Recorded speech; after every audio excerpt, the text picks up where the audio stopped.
రాధే రాధే నమస్తే ఆల్ అందరూ ఎలా ఉన్నారు? ఈ ఆకుకూరని ఏమని పిలుస్తారో మీకు తెలుసా? నాకు దీని పేరు తెలీదు.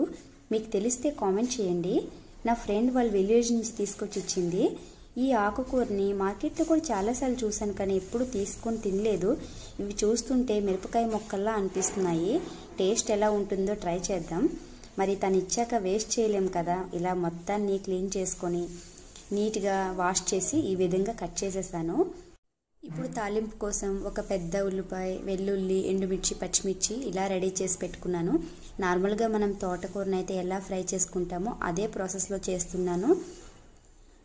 ఇప్పుడు ఇంకా కడాయిలో ఆయిల్ వేసుకొని పోపు దినుసులను కూడా యాడ్ చేసుకుని కొంచెం ఫ్రై అయ్యాక వెల్లుల్లి ఇంకా ఎండుమిర్చి కూడా వేసుకొని మంచిగా వెల్లుల్లి కలర్ చేంజ్ అయ్యేంత వరకు మంచి స్మెల్ వచ్చే వరకు ఫ్రై చేసుకోండి. ఎండుమిర్చి, పచ్చిమిర్చి మీకు కావాలనుకుంటే ఎక్కువగా కూడా యాడ్ చేసుకోవచ్చు మీ కారానికి తగినంతలా. ఇప్పుడు ఇందులో ఉల్లిపాయ ఇంకా పచ్చిమిర్చి కూడా వేసుకొని లైట్గా ఫ్రై చేసుకుంటే సరిపోతుంది. మనం కట్ చేసిన ఆకుకూరను కూడా ఇప్పుడు ఇందులో వేసుకొని ఒకసారి బాగా కలిపి మూత పెట్టి ఉడకనిద్దాం. స్మెల్ అయితే మంచిగానే వస్తుంది. మరి టేస్ట్ ఎలా ఉంటుందో చూద్దాం. బాగుంటే ఇంకోసారి కూడా ట్రై చేయొచ్చు. మీరు ఇంతకుముందు ఈ ఆకుకూరని తినుంటే కామెంట్ చేయడం అసలు మర్చిపోవద్దండి. వీడియోని ఎక్కడ కూడా స్కిప్ చేయకుండా ఎండ్ వరకు చూడండి. నచ్చితే లైక్ చేసి సబ్స్క్రైబ్ చేసుకోండి ఫ్రెండ్స్.